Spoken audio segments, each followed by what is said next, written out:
Bonjour à toi cher spectateur, et aujourd'hui on va parler de critique cinéma. Mais pas sur YouTube. On va parler de la critique cinéma à la radio, et notamment d'une émission légendaire avec laquelle j'ai de plus en plus de mal en tant que spectateur et cinéphile.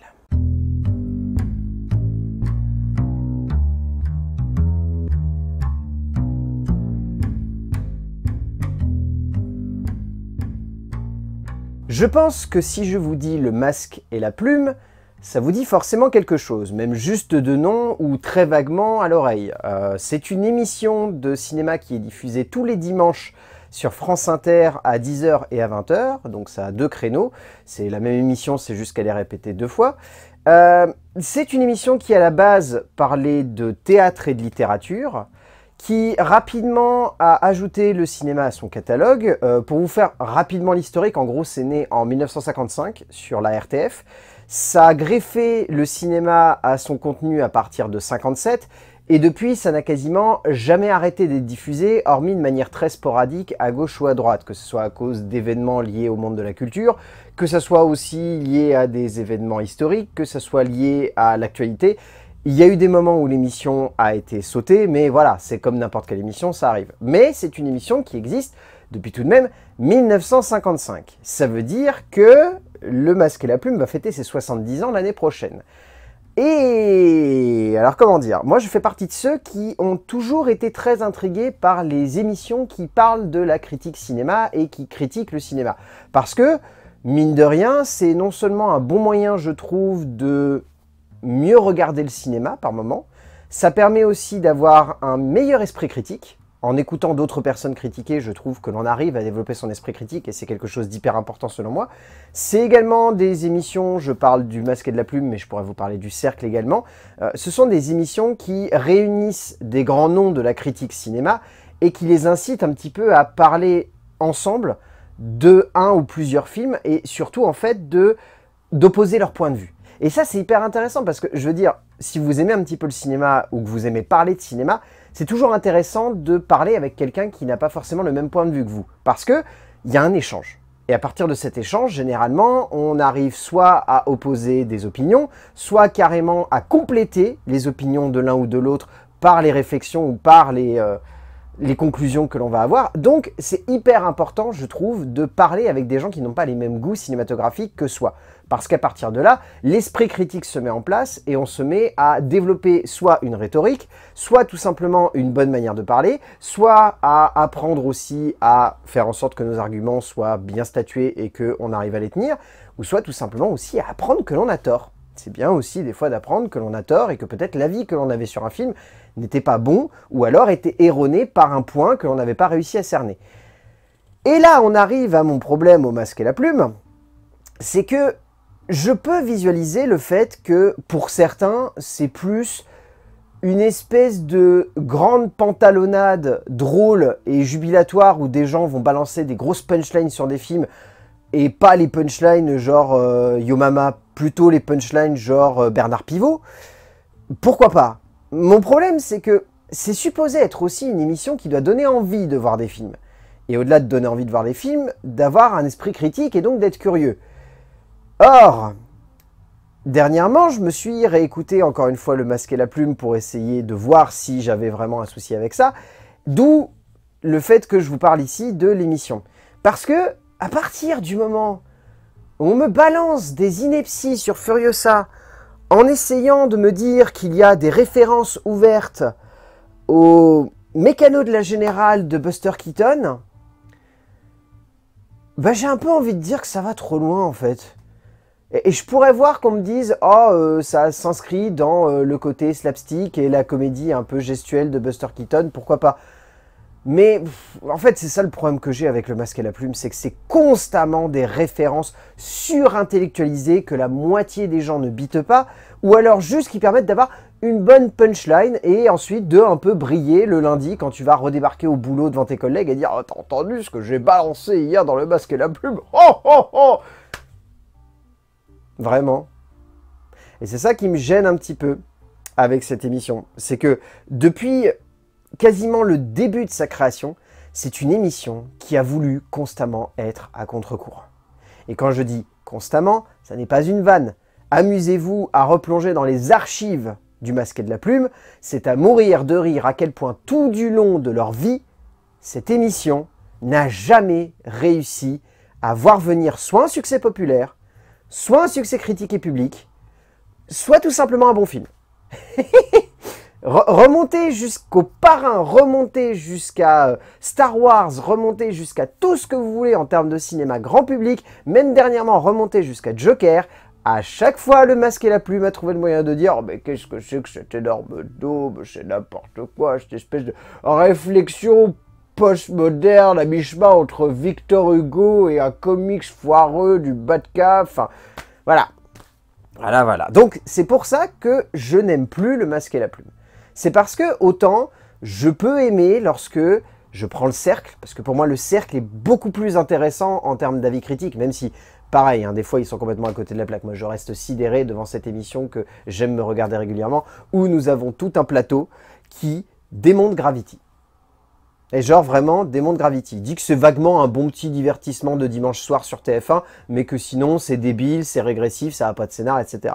Bon, après ça regarde que moi, hein, je suis fan de Gravity, etc. Mais voilà, j'ai toujours du mal à me dire que cette émission a été incapable de ouvrir ses chakras et de se dire peut-être que derrière la simplicité du scénario, il y a d'autres choses, d'autres métaphores, d'autres possibilités d'interprétation qui amènent à une plus grande réflexion. Et c'est aussi ce qui me gêne un petit peu de manière générale avec ces émissions-là, mais en particulier le Masque et la Plume, c'est l'étroitesse d'esprit qui consiste à dire que parce qu'on a un bagage de critique cinéma, ce bagage est suffisant pour dire j'aime ou j'aime pas. Et il n'y a pas de nuance. Et c'est mon gros problème, c'est que la nuance c'est hyper important. Si vous regardez cette chaîne, mais vous le savez, la nuance pour moi c'est essentiel. On ne peut pas dire ce film est une merde. Il faut dire ce film est mauvais parce que, et il y a quand même des choses à sauver. Il y a toujours des choses à sauver dans un film. C'est rare de voir un film et de se dire, il n'y a rien dedans. Mais genre rien du tout. À part les œuvres expérimentales à la limite, ou les projets très atypiques, ou les œuvres qui vont tenter de manière très fermée en fait d'interpréter un sujet. Ça peut être à la limite, on adore ou on déteste, mais ça on est plus de l'ordre de l'œuvre artistique expérimentale que de réellement l'œuvre de cinéma. Mais la plupart du temps, dans une œuvre de cinéma, il y a toujours du bon et du mauvais, il y a toujours à boire et à manger, il y a toujours une espèce de superficie en fait à donner à l'esprit critique. C'est-à-dire que c'est jamais unilatéral, c'est jamais en 2D. Il y a quelque chose de plus vaste, il y a toujours quelque chose de plus large en fait. Si on veut creuser un tout petit peu, il y a toujours moyen de réfléchir au positif et au négatif d'une œuvre de cinéma, même quand on n'aime pas profondément.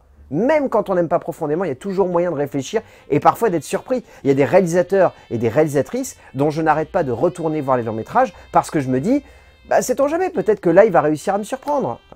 J'en sais rien, je peux prendre les films de Mia Hansen-Løve par exemple. C'est des films que je vais voir de temps en temps parce que j'espère être surpris, mais Mia Hansen-Løve, je sais que c'est une cinéaste avec laquelle j'ai du mal. Claire Denis, même exemple. Il y a des films de Claire Denis que j'aime bien et il y a d'autres films de Claire Denis où je sors, je suis sidéré de voir à quel point j'ai pas du tout aimé le long métrage. Mais j'y vais quand même par curiosité, parce que j'ai envie de comprendre un petit peu l'auteur.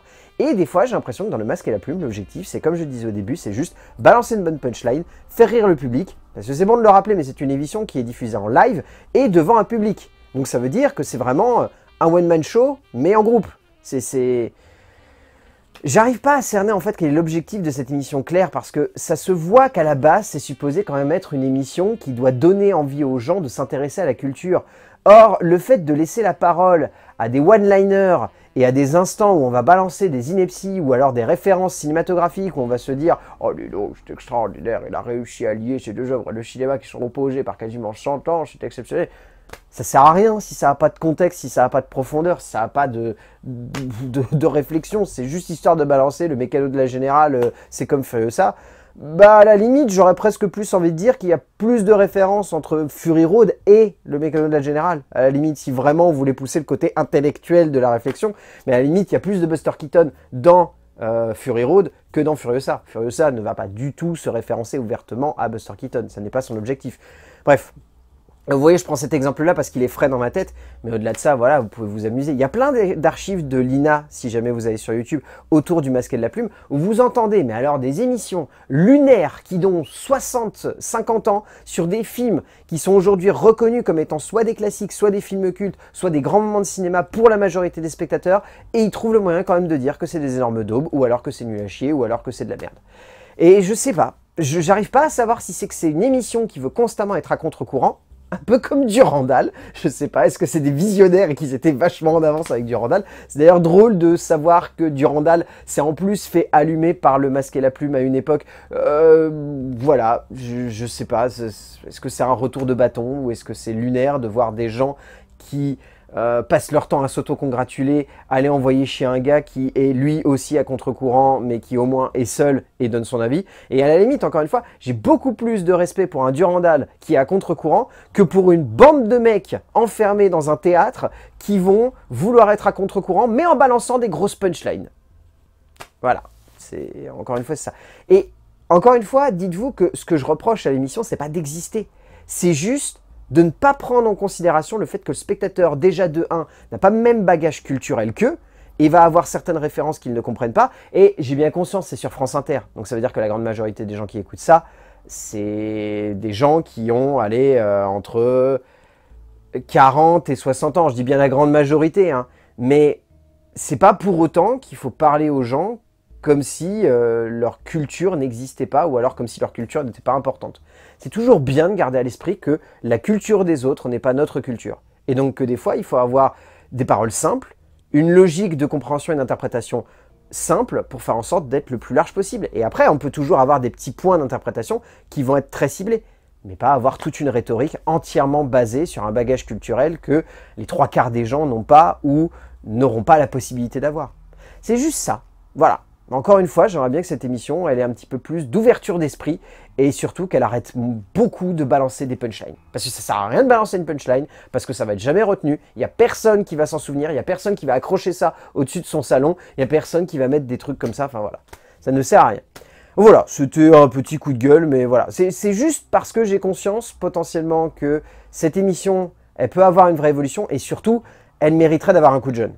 Parce que les 3/4 des chroniqueurs là-dedans, à part la responsable Rebecca Manzoni, qui est un petit peu plus jeune maintenant, les 3/4, ils sont quand même plus très frais. Et il y en a certains pour qui j'ai un immense respect, comme Xavier Le Harper. Mais voilà, peut-être qu'ils ont tout simplement fait leur temps et que ça serait bien de laisser un peu de place à de la jeunesse pour parler de cinéma. Clairement. Peut-être aussi amener des youtubeurs. Pas moi je m'en fous. Mais amener d'autres youtubeurs, ça serait pas mal qu'ils puissent exprimer leur avis et qu'ils puissent... voilà, peut-être apporter un peu plus de fraîcheur à cette émission. Voilà, c'était mon petit coup de gueule. N'hésitez pas à me dire dans les commentaires ce que vous pensez de ce que je viens de dire autour du Masque et de la Plume, si vous avez un petit peu ce même avis, ou même si vous êtes complètement à contre-courant. Il n'y a pas de souci, vous pouvez en discuter. Tant que c'est calme dans les commentaires, il n'y a aucun problème. Et d'ici là, je vous dis à bientôt pour parler de films, parce que c'est bien de parler de films, et qu'on se retrouvera ici pour parler de films, de cinéma et d'émissions de cinéma, bien évidemment. A plus!